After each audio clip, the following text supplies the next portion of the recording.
जिथं पेन आहे तिथं स्टॉप कर. तिथं पेन आहे आता.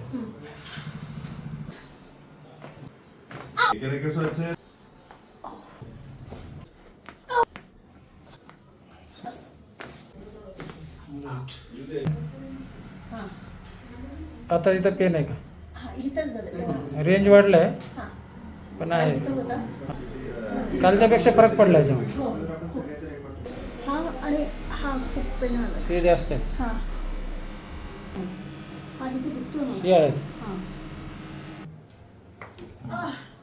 आज तिसरं ट्रीटमेंट झालं मॅडम.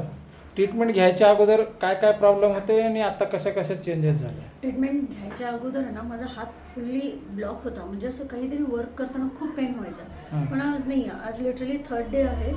पूर्ण हात वरतीपर्यंत जातो. आणि हा मागे पण जात आहे.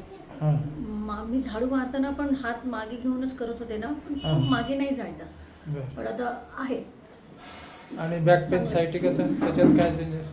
नाही, ठीक आहे, तो पण सॅटिस्फाईड त्याला पण. आणि नेकला C1 C2 ला पेन होत असं टच केलं तरी दुखत होतं? टच केलं तरी पण हा शोल्डर खूप दुखायचा, पण आज थोडं रिलॅक्स वाटायला. रिलॅक्स वाटत. एकंदरीत हॅपी 3 सेटिंग मध्ये? जी हां. ठीक.